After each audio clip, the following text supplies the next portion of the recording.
Article 99 parliament അംഗങ്ങളുടെ സത്യപ്രതിജ്ഞ. Article 99 parliament അംഗങ്ങളുടെ സത്യപ്രതിജ്ഞ. കേരളം ആവശ്യപ്പെടുകയാണ്, കേരളത്തിൽ ലെജിസ്ലേറ്റീവ് കൗൺസിൽ വേണമെന്ന് ആവശ്യപ്പെടുകയാണ്. ആ ആവശ്യം പാർലമെന്റിൽ സിമ്പിൾ മെജോറിറ്റിയോടെ പാസ്സാവുകയാണെങ്കിൽ ഓക്കെ, അപ്പം ഇവിടെ കാണുമ്പോൾ നിങ്ങൾക്ക് മനസ്സിലായി കാണും ചോദ്യങ്ങളുടെ നിലവാരത്തിലുണ്ടാകുന്ന വ്യത്യാസം. കോൺസ്റ്റിറ്റ്യൂഷനൊക്കെ ഇതുവരെ ചോദിച്ചതിൽ നിന്നുള്ള വ്യത്യസ്തമായ ആർട്ടിക്കിൾസും അതുപോലെ തന്നെ വ്യത്യസ്തമായിട്ടുള്ള രീതിയിലേക്ക് പോയിട്ടുണ്ട്. അതായത് നമ്മൾ ഇത്രയും കാലം പ്രാധാന്യം കൊടുത്ത് പഠിച്ചിരുന്ന കോൺസ്റ്റിറ്റ്യൂഷന്റെ പാർട്ടുകളിൽ നിന്ന് ചോദ്യം മാറി വരുന്നുണ്ട്. സോ ഈ വരുന്ന ചോദ്യം വന്ന മേഖലയൊക്കെ നന്നായിട്ട് പഠിച്ചിരിക്കുക. കാരണം എന്താ, ഈ പറയുന്ന അഡ്വക്കേറ്റ് ജനറലുമായി ബന്ധപ്പെട്ട കാര്യമൊക്കെ ഇപ്പം റീസെന്റ് ഞാൻ ആ പറഞ്ഞ ഡിഗ്രി ലെവൽ പരീക്ഷയും ചോദിച്ചതാണ്. അഡ്വക്കേറ്റ് ജനറലിന്റെ യോഗ്യത എന്തായിരിക്കണം എന്ന് പറഞ്ഞുള്ള ചോദ്യമൊക്കെ ചോദിച്ചതാണ്. മനസ്സിലായോ? ഓക്കെ, നിങ്ങൾ ഈ കാണുന്ന ഈ ലാസ്റ്റ് പോയിന്റ് ഉണ്ടല്ലോ, ഹൈക്കോടതിയിലെ ഏതെങ്കിലും ജഡ്ജിയുടെ കർത്തവ്യ നിർവഹണ പെരുമാറ്റത്തെ പറ്റി സംസ്ഥാനത്തിന്റെ നിയമസഭയിൽ ചർച്ച ചെയ്യാൻ പാടില്ല. ഈ ഒരു പോയിന്റ് 10th പ്രിലിംസിന് ചോദിച്ചിട്ടുണ്ട്. കഴിഞ്ഞ വർഷം 2025-ലോ 2024-ലോ നടന്ന 10th പ്രിലിംസിൽ ഈ ഒരു സ്റ്റേറ്റ്മെന്റ് വന്നിട്ടുണ്ട്. മനസ്സിലായോ? ഓക്കെ, അപ്പൊ അതുകൊണ്ട് ഇമ്പോർട്ടന്റ് ആണ് ഈ പറയുന്ന കാര്യങ്ങൾ.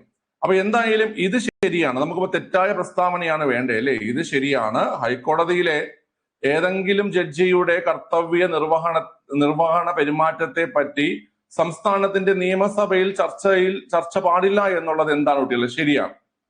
ഓക്കെ, അടുത്ത ഒരു പണബിൽ നിയമസമിതിയിൽ അവതരിപ്പിക്കാൻ പാടുള്ളതല്ല എന്ന് ഭരണഘടനയുടെ 198-ൽ 1 എന്ന അനുച്ഛേദം പറഞ്ഞിരിക്കുന്നു എന്നാണ് പറയുന്നത്. നമുക്ക് മണി ബില്ലിനെ കുറിച്ച് അറിയാം. അതായത് മണി ബില്ല്, എവിടുത്തെ മണി ബില്ല്? പാർലമെന്റിലെ മണി ബില്ലിനെ കുറിച്ച് അറിയാം. പാർലമെന്റിലെ മണി ബില്ലിനെ കുറിച്ച് പറയുന്നത് ആർട്ടിക്കിൾ 110 ആണെന്നും അതുപോലെ തന്നെ 109 പ്രകാരം അത് രാജ്യസഭയിൽ ആദ്യം അവതരിപ്പിക്കാൻ പാടില്ല എന്നും ലോകസഭയിലാണ് ആദ്യം അവതരിപ്പിക്കേണ്ടതെന്നും ലോകസഭ പാസ്സാക്കുന്ന മണി ബില്ല് 14 ദിവസത്തിനുള്ളിൽ രാജ്യസഭ പാസ്സാക്കണം എന്നുള്ള കാര്യങ്ങളെല്ലാം നമ്മൾ പഠിച്ചിട്ടുണ്ട്. ഇത് വരുന്നത് സംസ്ഥാനങ്ങളുടെ മണി ബില്ലിനെ കുറിച്ചാണ്. സംസ്ഥാനങ്ങളുടെ മണി ബില്ലിനെ കുറിച്ചാണ്.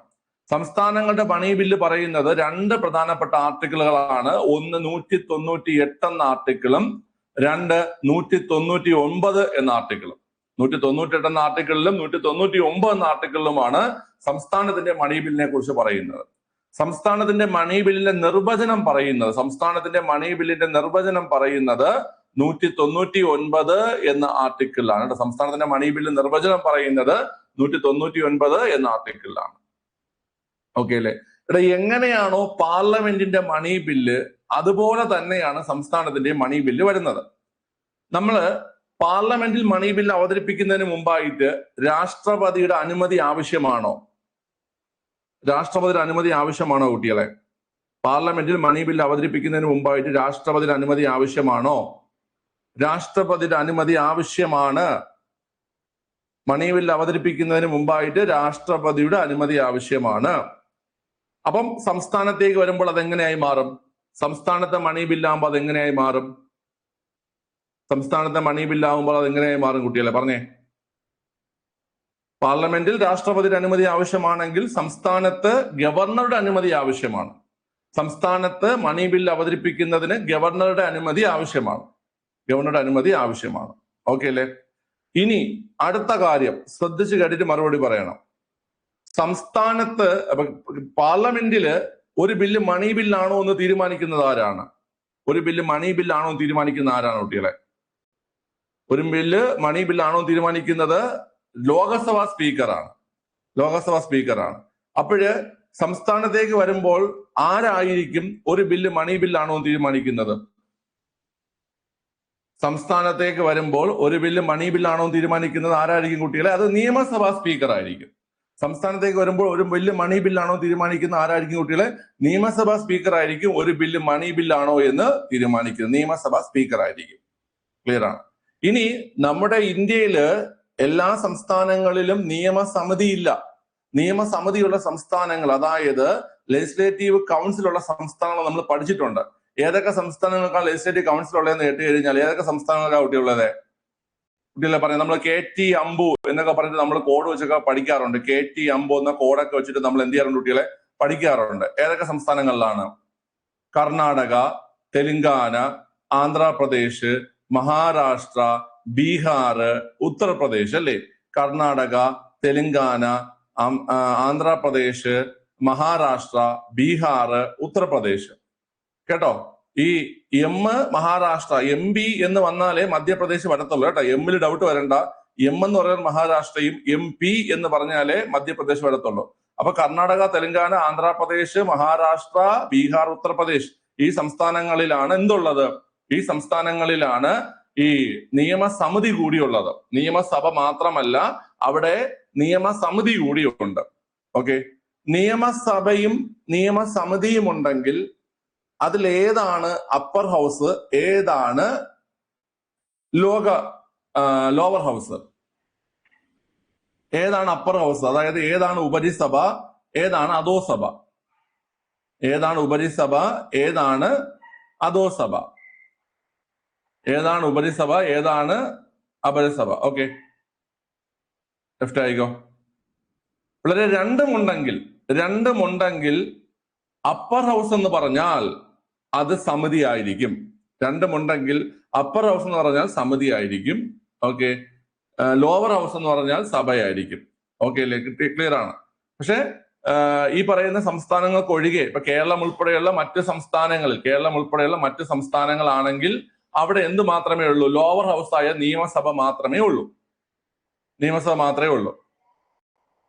ഓക്കെ അല്ലേ? അപ്പം ഈ പറയുന്ന നിയമസഭയും നിയമസമിതിയും ഉണ്ടെന്ന് നിങ്ങൾ വിചാരിക്കുക. ഈ ആർട്ടിക്കിൾ 198 പ്രകാരം എവിടെയാണ് ഒരു മണി ബിൽ അവതരിപ്പിക്കേണ്ടതെന്ന് കേട്ടുകഴിഞ്ഞാൽ നിയമസഭയിലാണ് മണി ബിൽ അവതരിപ്പിക്കേണ്ടത്. നിയമസമിതിയിൽ ഈ പറയുന്ന കാര്യം ശരിയാണ്. 198 പ്രകാരം നിയമസമിതിയിൽ എന്ത് അവതരിപ്പിക്കാൻ പാടില്ല? മണി ബില്ല് അവതരിപ്പിക്കാൻ പാടില്ല. ഓക്കെ അല്ലേ? അത് ശരിയായിട്ടുള്ള കാര്യമാണ്. നിയമസമിതിയിൽ അല്ലെങ്കിൽ ലെജിസ്ലേറ്റീവ് കൗൺസിലിൽ അവതരിപ്പിക്കാൻ പാടില്ല. ഓക്കെ, അത് മാത്രമല്ല, നിയമസഭ പാസാക്കുന്ന ബില്ല് നിയമസമിതി എത്ര ദിവസത്തിനുള്ളിൽ പാസാക്കി തിരികെ അയക്കണം? നിയമസഭ പാസാക്കുന്ന ബില്ല് 14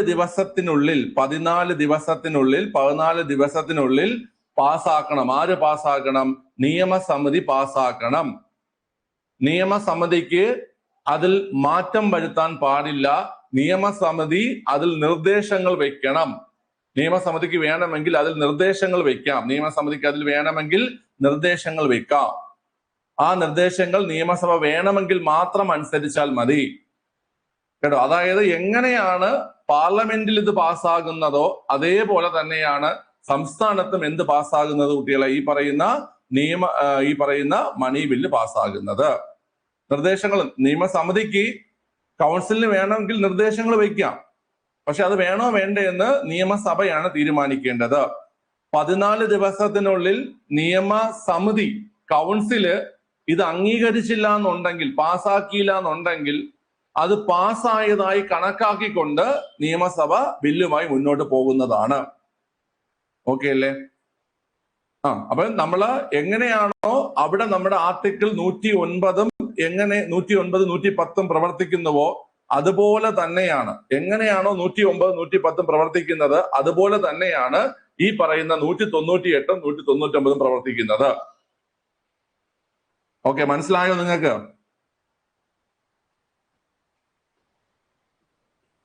മനസ്സിലായോ?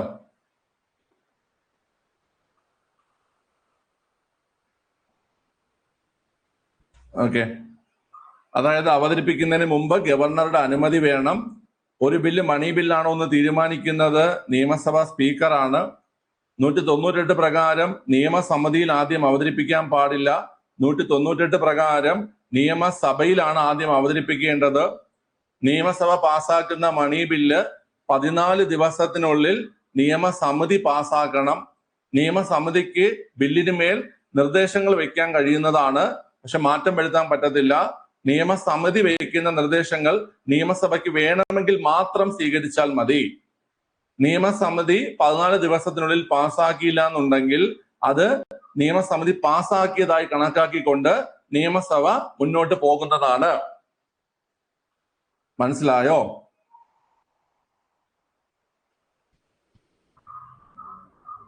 ഓക്കെ അല്ലേ?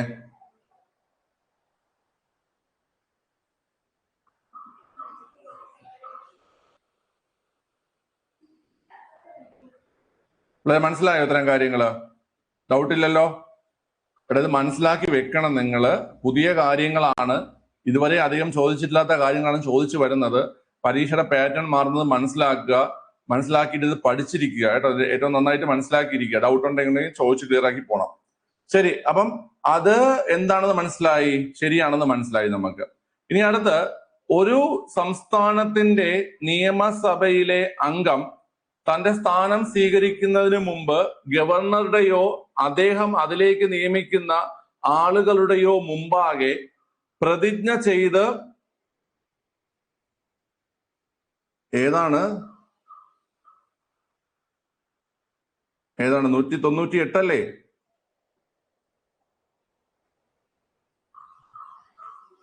199 സംസ്ഥാനത്തിന്റെ മണി ബില്ലിന്റെ നിർവചനം. ബാക്കി ഞാൻ പറഞ്ഞ കാര്യങ്ങൾ ആദ്യം നിയമസഭയിലാണ്, അതുപോലെ തന്നെ നിയമസമിതിയിൽ അവതരിപ്പിക്കാൻ പാടില്ല, 14 ദിവസത്തിനുള്ളിൽ പാസ്സാക്കണം, അതെല്ലാം പറഞ്ഞത് 198 പറയുന്നത് കേട്ടോ. 198 1 പ്രകാരമാണ് നിയമസമിതിയിൽ അവതരിപ്പിക്കാൻ പാടുള്ളതല്ല എന്ന് പറയുന്നത്. ഓക്കെ, ക്ലിയർ ആണ്. ശരി, അടുത്ത്, ഒരു സംസ്ഥാനത്തിന്റെ നിയമസഭയിലെ അംഗം തന്റെ സ്ഥാനം സ്വീകരിക്കുന്നതിന് മുമ്പ് ഗവർണറുടെയോ അദ്ദേഹം അതിലേക്ക് നിയമിക്കുന്ന ആളുടെയോ മുമ്പാകെ പ്രതിജ്ഞ ചെയ്യേണ്ടതാണ് എന്ന് പറഞ്ഞിരിക്കുന്ന അനുച്ഛേദം 189 ആകുന്നു. ഓക്കെ, അപ്പൊ ഞാൻ ഇവിടെ കുറച്ച് സത്യപ്രതിജ്ഞകളും അതുമായി ബന്ധപ്പെട്ട ആർട്ടിക്കിൾസും പറഞ്ഞുതരാം. ഒരു സെക്കൻഡ്. ഓക്കെ, ക്ലിയർ ആണ്. അപ്പൊ ഞാൻ കുറച്ച് സത്യപ്രതിജ്ഞകൾ പറഞ്ഞുതരാം. നിങ്ങൾക്ക് ഏതൊക്കെ സത്യപ്രതിജ്ഞകളും അതുമായി ബന്ധപ്പെട്ട ആർട്ടിക്കിൾസ് നിങ്ങൾക്ക് അറിയാം? സത്യപ്രതിജ്ഞകളും അതുമായി ബന്ധപ്പെട്ട ഏതൊക്കെ ആർട്ടിക്കിൾസ് നിങ്ങൾക്ക് അറിയാം കുട്ടികളെ? പറഞ്ഞേ. ഇവിടെ നമ്മളെ രാഷ്ട്രപതി സത്യപ്രതിജ്ഞ ചെയ്തിട്ടാണ് ചുമതലയേക്കുന്നത് അല്ലേ? രാഷ്ട്രപതി സത്യപ്രതിജ്ഞ ചെയ്തിട്ടാണ് ചുമതലയേക്കുന്നത് രാഷ്ട്രപതി. അപ്പം രാഷ്ട്രപതി സത്യപ്രതിജ്ഞ ചെയ്ത് ചുമതലയേക്കുന്നത് ഏത് ആർട്ടിക്കിൾ പ്രകാരമാണ് കുട്ടികളെ? പറഞ്ഞേ. ആർട്ടിക്കിൾ 60 പ്രകാരമാണ്. ആർട്ടിക്കിൾ 60 പ്രകാരമാണ് പ്രസിഡന്റിന്റെ സത്യപ്രതിജ്ഞ അല്ലേ? പ്രസിഡന്റിന്റെ സത്യപ്രതിജ്ഞ ആർട്ടിക്കിൾ 60 പ്രകാരമാണ്. പ്രസിഡന്റ് സത്യപ്രതിജ്ഞ ആർട്ടിക്കിൾ 60 പ്രകാരമാണ് കേട്ടോ. ആരെടുത്താണ് പ്രസിഡന്റ് സത്യപ്രതിജ്ഞ ചൊല്ലേണ്ടത്? ആരെടുത്താണ് പ്രസിഡന്റ് സത്യപ്രതിജ്ഞ ചൊല്ലേണ്ടത് കുട്ടികളെ? സുപ്രീം കോടതി ചീഫ് ജസ്റ്റിസ് അല്ലെങ്കിൽ അദ്ദേഹം ഇല്ലാന്നുണ്ടെങ്കിൽ സുപ്രീം കോടതിയിലെ മുതിർന്ന ജഡ്ജ് അല്ലേ? സുപ്രീം കോടതി ചീഫ് ജസ്റ്റിസ് അല്ലെങ്കിൽ സുപ്രീം കോടതിയിലെ മുതിർന്ന ജഡ്ജ്. ക്ലിയർ ആണ്. ഇനി ആർട്ടിക്കിൾ 69 എന്താണ്? ആർട്ടിക്കിൾ 69 എന്താണ് കുട്ടികൾ? ആർട്ടിക്കിൾ 69 എന്താണ്? ആർട്ടിക്കിൾ 69 എന്താണ്? ആർട്ടിക്കിൾ 69 വൈസ് പ്രസിഡന്റിന്റെ സത്യപ്രതിജ്ഞയാണ് കേട്ടോ. വൈസ് പ്രസിഡന്റിന്റെ സത്യപ്രതിജ്ഞയാണ് ആർട്ടിക്കിൾ 69.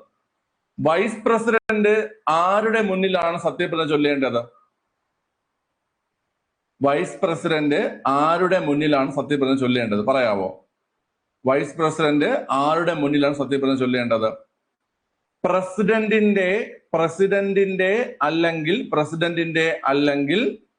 പ്രസിഡന്റ് നിർദ്ദേശിക്കുന്ന വ്യക്തിയുടെ മുന്നിൽ. വൈസ് പ്രസിഡന്റ് സത്യപ്രതിജ്ഞ ചൊല്ലേണ്ടത് പ്രസിഡന്റിന്റെ അല്ലെങ്കിൽ പ്രസിഡന്റ് നിർദ്ദേശിക്കുന്ന ആളുടെ മുന്നിലാണ്. ഓക്കെ, അപ്പൊ ആർട്ടിക്കിൾ 69 വൈസ് പ്രസിഡന്റിന്റെ സത്യപ്രതിജ്ഞയെ കുറിച്ച് പറയുന്നുണ്ട്.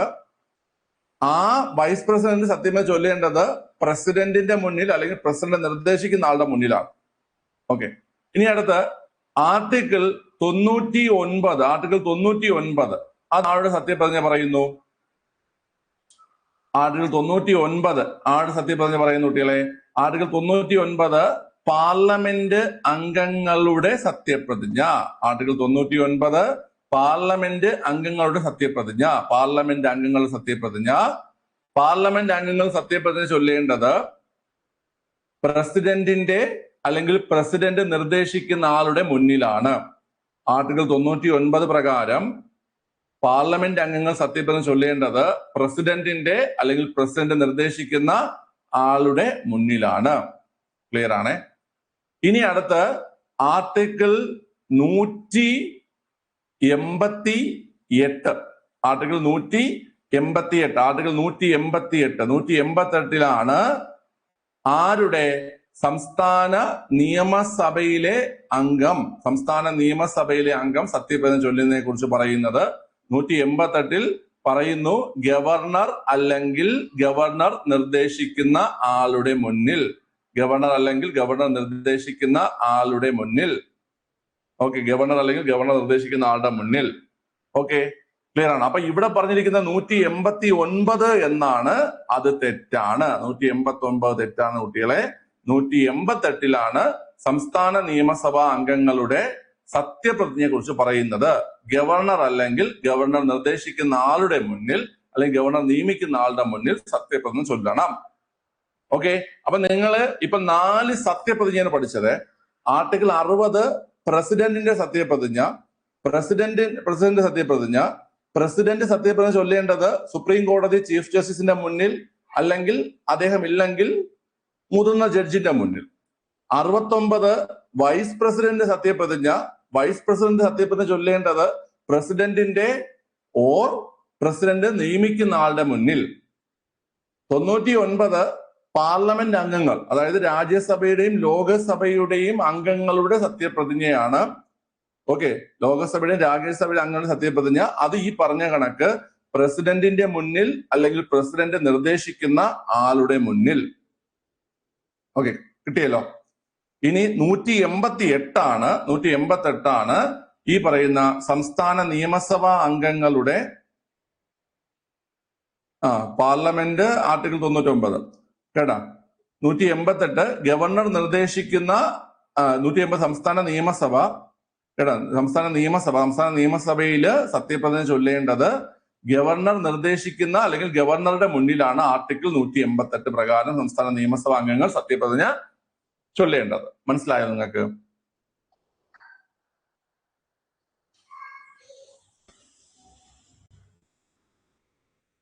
ഓക്കെ അല്ലേ? അങ്ങനെയാണെങ്കിൽ 189 എന്താണ് ആർട്ടിക്കിൾ? 189 ആർക്കെങ്കിലും പറയാവോ?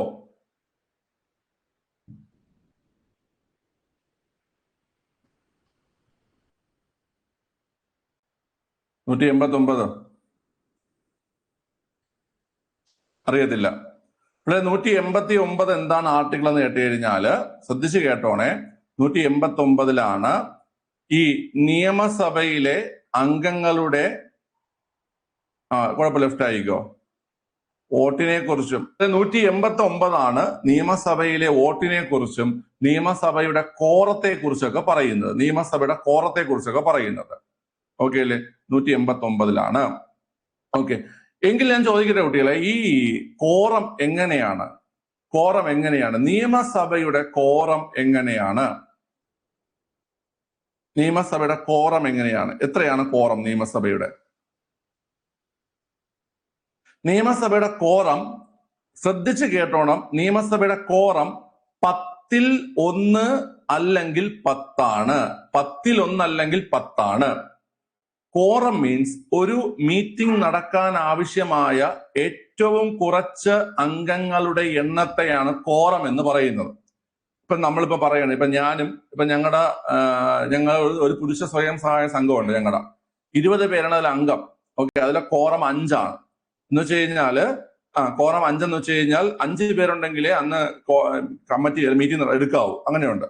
എന്ന് വെച്ചാൽ മിനിമം എത്ര പേരുണ്ടെങ്കിൽ മാത്രമേ സമ്മേളനം നടക്കാവൂ എന്നതിനെയാണ് കോറം എന്ന് പറയുന്നത്.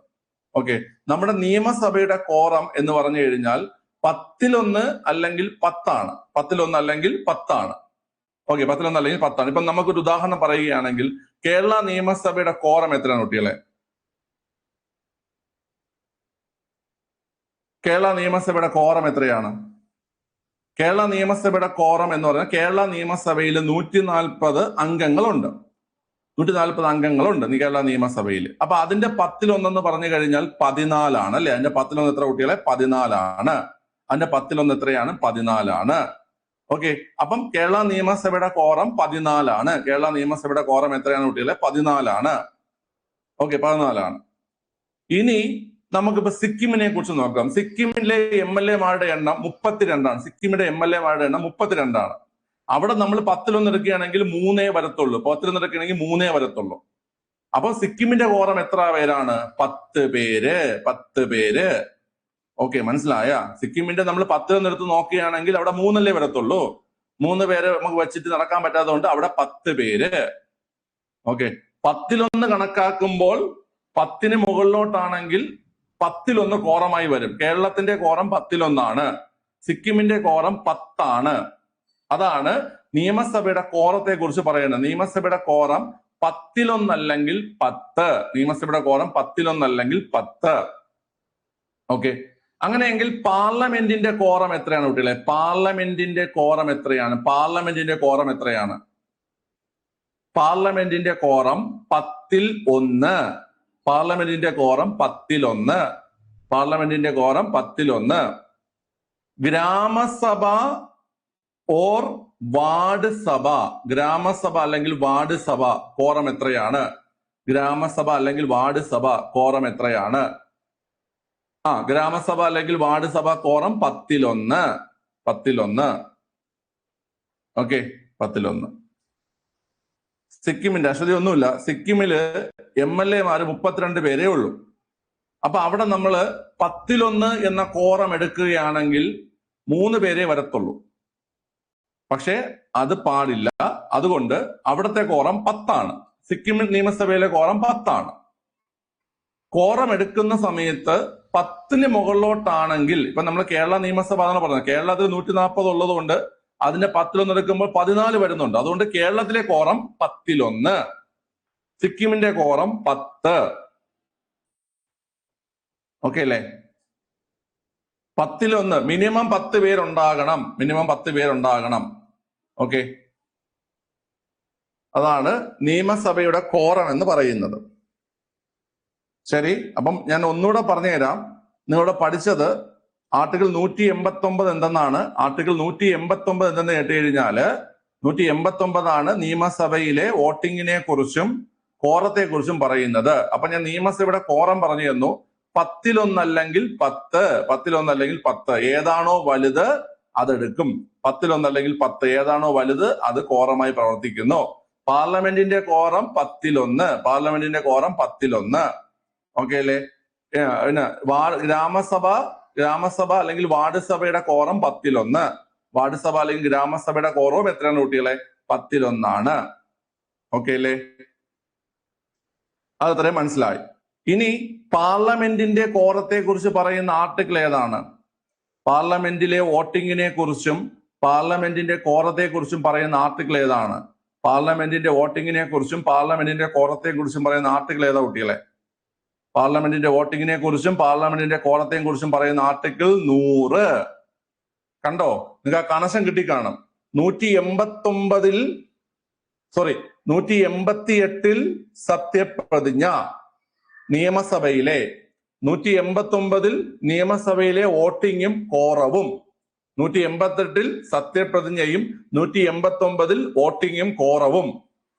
പാർലമെന്റിന് നോക്കുകയാണെങ്കിൽ 99 സത്യപ്രതിജ്ഞ, 100 വോട്ടിങ്ങും കോറവും.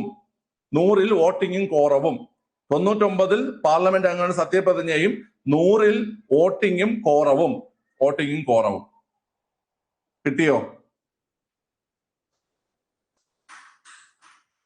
എല്ലാം മനസ്സിലായോ? അപ്പം ഈ ആർട്ടിക്കിളുകളും ഈ ഡെഫിനിഷൻസും മനസ്സിലാക്കിയിരിക്കുക.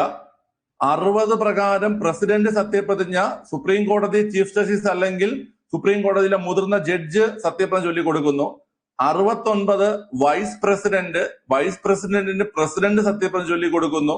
99 പാർലമെന്റ് അംഗത്തിന് പ്രസിഡന്റ് അല്ലെങ്കിൽ പ്രസിഡന്റ് നിർദ്ദേശിക്കുന്ന ആള്, വൈസ് പ്രസിഡന്റ് അതുപോലെയാണ്, പ്രസിഡന്റ് അല്ലെങ്കിൽ പ്രസിഡന്റ് നിർദ്ദേശിക്കുന്ന ആള് സത്യപ്രതിജ്ഞ ചൊല്ലിക്കൊടുക്കുന്നു. 188 സത്യപ്രതിജ്ഞ സംസ്ഥാന നിയമസഭകളുടെ ഗവർണർ അല്ലെങ്കിൽ ഗവർണർ നിർദ്ദേശിക്കുന്ന ആള്. അതിനുശേഷം നമ്മൾ കോറത്തെ കുറിച്ച് പറഞ്ഞു. നിയമസഭാ കോറം 10-1 അല്ലെങ്കിൽ 10. പാർലമെന്റ് കോറം 10-1, ഗ്രാമസഭ അല്ലെങ്കിൽ വാർഡ് സഭയുടെ കോറം എത്രയാണ് കുട്ടികളെ? 10-1. അതായത് ആ ഒരു വാർഡിലെ അംഗങ്ങളുടെ എണ്ണത്തിന്റെ, ആ ഒരു വാർഡിലെ മുഴുവൻ അംഗങ്ങളുടെ എണ്ണത്തിന്റെ 10-1 ആയിരിക്കണം ഗ്രാമസഭ അല്ലെങ്കിൽ വാർഡ് സഭയുടെ കോറം എന്ന് പറയുന്നത്. ഓക്കെ, ഈ പറഞ്ഞെല്ലാം നോട്ട് ചെയ്തോ നിങ്ങള്? നെറ്റ് പ്രോബ്ലം ആണെങ്കിൽ ലെഫ്റ്റ് ആയിരിക്കും, കുഴപ്പമില്ല. പിന്നെ റെക്കോർഡ് പഠിച്ചാൽ മതി. ഓക്കെ, വളരെ ഈ നിങ്ങളിത് നോട്ട് നന്നായിട്ട് എഴുതിയെടുക്കണം. ഇത് ഞാൻ ഇന്ത്യൻ കോൺസ്റ്റിറ്റ്യൂഷൻ, ഇന്ത്യൻ കോൺസ്റ്റിറ്റ്യൂഷന്റെ PDF അത് ഡൗൺലോഡ് ചെയ്തെടുത്ത് അതിൽ നിന്നാണ് ഓരോ കാര്യം എടുത്തു തരണം. നിങ്ങൾ ചിലപ്പോൾ റാങ്ക് ഫയലൊക്കെ നോക്കി കഴിഞ്ഞാൽ കാണത്തില്ല കേട്ടോ. അതുകൊണ്ടാണ് അത്രയും എഫർട്ട് ഇട്ടിട്ടാണ് ആ കാര്യങ്ങൾ എടുത്ത് തരുന്നത് കേട്ടോ. സോ അതുകൊണ്ട് നിങ്ങൾ ഈ തരുന്ന കാര്യങ്ങൾ പഠിക്കുക കേട്ടോ. ഇതിപ്പം സ്കൂൾ ടെക്സ്റ്റ് നിങ്ങൾ SCRT തപ്പി പോകണ്ട, സോഴ്സും തപ്പി പോകണ്ട, നിങ്ങൾക്ക് കിട്ടത്തില്ല ഇത് കേട്ടോ. ഇതെല്ലാം ഡയറക്റ്റ് കോൺസ്റ്റിറ്റ്യൂഷൻ ബേസ് ചെയ്തിട്ടുള്ള ചോദ്യങ്ങളാണ്. അതുകൊണ്ട് നോട്ട് നന്നായിട്ട് നിങ്ങൾ എഴുതി പഠിക്കണം കേട്ടോ. ഓക്കെ, ഇതിൽ നിങ്ങൾക്ക് എടുക്കാൻ പാടൊന്നുമില്ല. നിങ്ങളിപ്പം ജസ്റ്റ് ഗൂഗിൾ ചെയ്തിട്ട് കേട്ടോ, ഗൂഗിൾ ചെയ്തിട്ട് നിങ്ങൾ ആർട്ടിക്കിൾ 198 ഇന്ത്യൻ കോൺസ്റ്റിറ്റ്യൂഷൻ അടിക്കുമ്പോൾ അതിന്റെ ഡെഫിനിഷൻ വരും.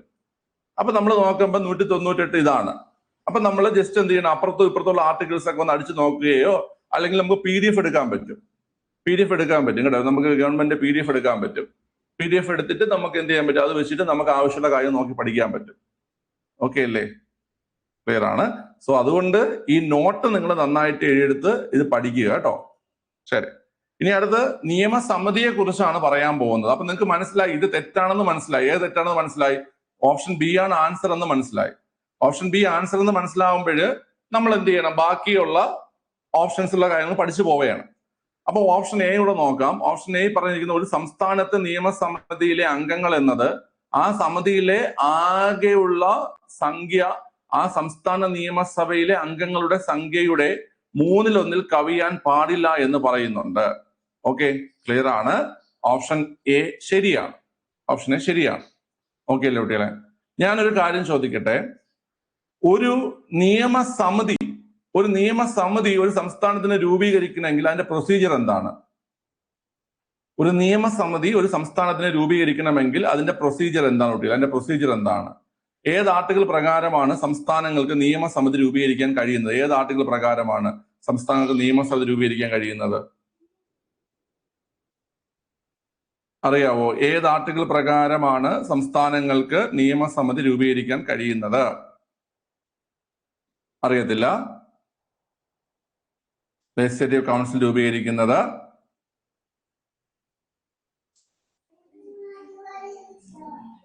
പിള്ളേരെ 169 പ്രകാരമാണ് കേട്ടോ. ആർട്ടിക്കിൾ 169 പ്രകാരമാണ് നിയമസമിതി രൂപീകരിക്കുകയോ അല്ലെങ്കിൽ അബോളിഷ് ചെയ്യുകയോ ചെയ്യുന്നത്. 169 പ്രകാരമാണ്. മനസ്സിലായോ? 169 പ്രകാരമാണ്. 169 പ്രകാരമാണ്. ശ്രദ്ധിച്ചു കേട്ടണം. അത് എങ്ങനെ നേട്ടി കഴിഞ്ഞാൽ 169 പ്രകാരം പാർലമെന്റ് ഒരു സിമ്പിൾ മെജോറിറ്റി, ലളിതമായ ഭൂരിപക്ഷത്തിലൂടെ എന്ത് ചെയ്യും? ഈ പറയുന്ന ഒരു സംസ്ഥാനത്തിന് വേണ്ടിയിട്ട് ലെജിസ്ലേറ്റീവ് കൗൺസിൽ രൂപീകരിക്കും. ഇപ്പൊ നമ്മൾ കേരളം ആവശ്യപ്പെടുകയാണ്, കേരളത്തിൽ ലെജിസ്ലേറ്റീവ് കൗൺസിൽ വേണമെന്ന് ആവശ്യപ്പെടുകയാണ്. ആ ആവശ്യം പാർലമെന്റിൽ സിമ്പിൾ മെജോറിറ്റിയോടെ പാസ്സാവുകയാണെങ്കിൽ, 169 പ്രകാരം സിമ്പിൾ മെജോറിറ്റിയോടെ പാസ്സാവുകയാണെങ്കിൽ കേരളത്തിന് ലെജിസ്ലേറ്റീവ് കൗൺസിൽ രൂപീകരിക്കാൻ കഴിയും. പക്ഷേ അവിടെ വേറൊരു കാര്യമുണ്ട്. സംസ്ഥാനം ഈ ഒരു കാര്യം പാസ്സാക്കേണ്ടത് ഏത് മെജോറിറ്റിയിൽ നിന്നറിയാവോ? സംസ്ഥാനത്ത് ഇപ്പൊ നമ്മുടെ കേരളത്തിൽ ഇതാദ്യം ചർച്ച ചെയ്യണം. കേരള നിയമസഭ ഇത് ചർച്ച ചെയ്ത് കേരള നിയമസഭ 2/3 പ്രത്യേക ഭൂരിപക്ഷത്തോടെ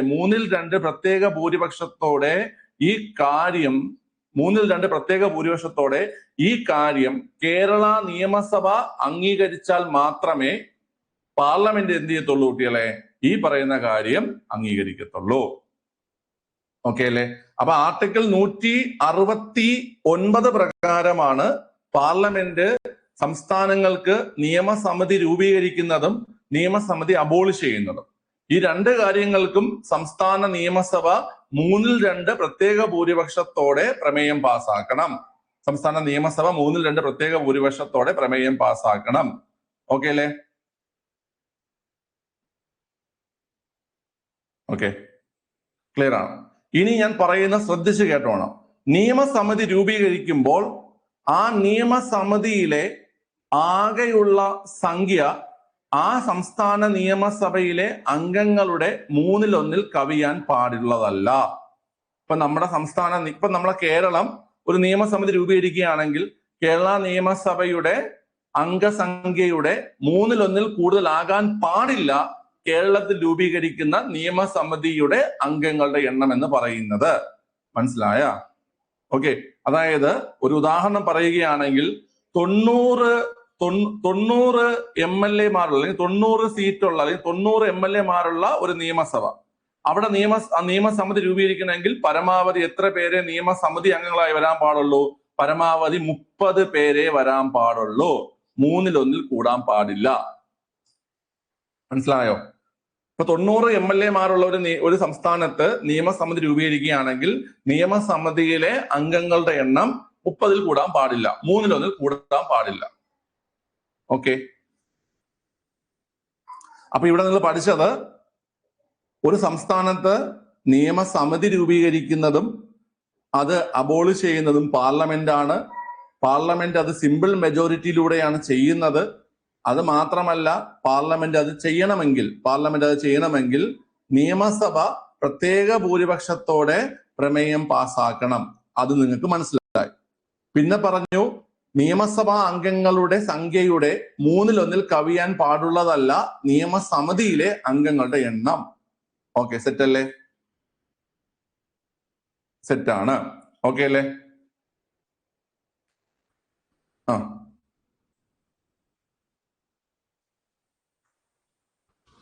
ക്ലിയർ ആണ്. ഇനി പറയണ ശ്രദ്ധിച്ച് കേട്ടോടെ. ഇനി പറയണത് കുറച്ച് ഇമ്പോർട്ടന്റ് കേട്ടോ. അത് നിങ്ങൾക്ക് ഈ +2 ലെവല് 10th ലെവല് +2 ലെവൽ മേലോട്ടുള്ളവർ മാത്രം ഒന്ന് ഓർത്തിരുന്നാൽ മതി. ഇനി പറയാൻ പോകുന്ന കാര്യങ്ങൾ, അതായത് ആരാണ് നിയമസമിതിയിലെ അംഗങ്ങളെ തിരഞ്ഞെടുക്കുന്നത് എന്നുള്ള കാര്യമാണ്. അബോളിഷ് ചെയ്യണമെങ്കിലും ഇതേ പ്രൊസീജിയറാണ്. മനസ്സിലായ? അബോളിഷ് ചെയ്യണമെങ്കിലും ഇതേ പ്രൊസീജിയറാണ് കേട്ടോ. ക്രിയേഷനും അബോളിഷനും ഒരേ പ്രൊസീജിയറാണ്. Parliament simple മെജോറിറ്റിയിൽ പാസ്സാക്കണം. അതിനു മുമ്പായിട്ട് ഏത് സംസ്ഥാനത്താണോ ക്രിയേറ്റ് ചെയ്യേണ്ടത്, ഏത് സംസ്ഥാനത്താണോ അബോളിഷ് ചെയ്യേണ്ടത്, അവര് സ്പെഷ്യൽ മെജോറിറ്റിയിൽ പ്രമേയം പാസ്സാക്കണം. ഓക്കെ, ക്ലിയർ ആണല്ലോ കുട്ടികളെ? ഇനി നോക്കിയോ. ഇനി അംഗങ്ങളെ എങ്ങനെ തിരഞ്ഞെടുക്കുന്നതാണ്.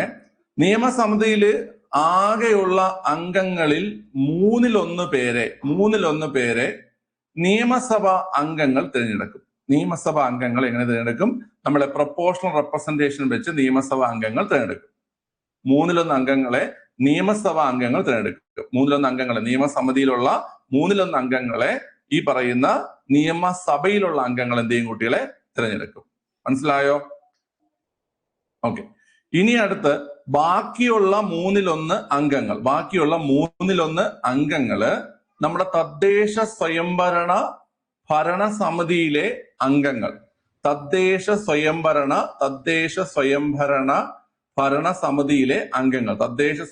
ഭരണസമിതിയിലെ അംഗങ്ങൾ എന്ത് ചെയ്യും? കുട്ടികളെ തിരഞ്ഞെടുക്കും. തദ്ദേശ സ്വയംഭരണ ഭരണസമിതിയിലെ അംഗങ്ങൾ തിരഞ്ഞെടുക്കും. പിന്നെ ഉള്ളത് 12 പേര് അധ്യാപകരായിരിക്കും. 12 പേര്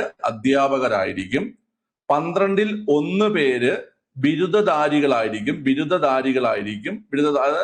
ആ ഒരു കാറ്റഗറിയിൽ നിന്ന് സ്പെഷ്യൽ ആയിട്ടുള്ള ആൾക്കാരെ തിരഞ്ഞെടുക്കും. ബാക്കിയുള്ള ആൾക്കാരുടെ കാര്യമാണ് ശ്രദ്ധിക്കേണ്ടത്. നമ്മുടെ രാജ്യസഭയിലേക്ക് രാഷ്ട്രപതി 12 പേരെ നോമിനേറ്റ് ചെയ്യത്തില്ലേ? അത് ഏതിൽ നിന്നൊക്കെ കുട്ടികളെ? കല, അതുപോലെ തന്നെ ശാസ്ത്രം, അതുപോലെ തന്നെ കലാശാസ്ത്രം, അതുപോലെ തന്നെ ഈ പറയുന്ന സാഹിത്യം, കലാസാഹിത്യം, ശാസ്ത്രം, സാഹിത്യം, സാമൂഹ്യ സേവനം അല്ലെ? സാമൂഹ്യ സേവനം. കായികമില്ല പിള്ളേരെ, കായികമില്ല. കല, ശാസ്ത്രം, സാഹിത്യം, സാമൂഹ്യ സേവനം, കായികമില്ല. സച്ചിനെയൊക്കെ സെലക്ട് ചെയ്തത് സാമൂഹ്യ സേവനം എന്ന വിഷയത്തിലാണ് കേട്ടോ. കായികമില്ല. കല, ശാസ്ത്രം, സാഹിത്യം, സാമൂഹ്യ സേവനം കേട്ടോ.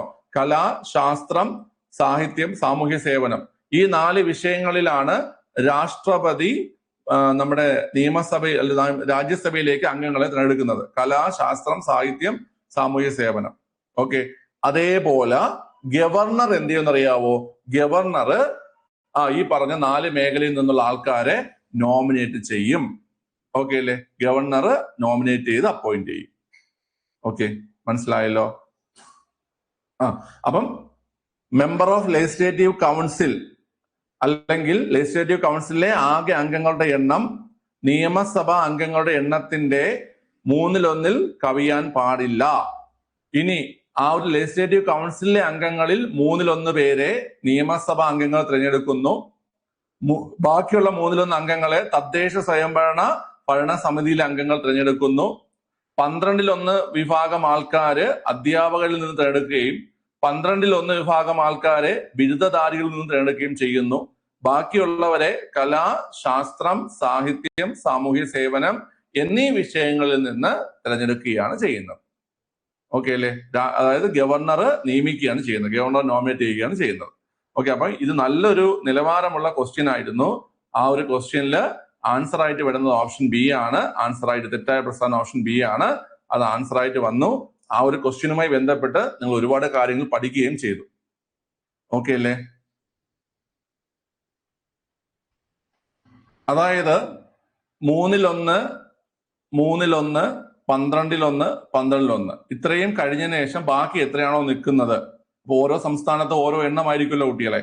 ഓരോ സംസ്ഥാനത്ത് നിയമസഭയിൽ എണ്ണം അനുസരിച്ചായിരിക്കൂലേ.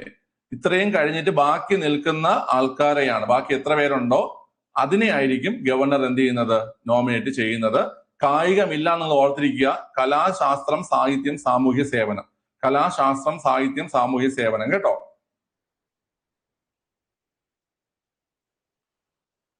ഓക്കെ, വളരെ മനസ്സിലായ നിങ്ങൾക്ക്?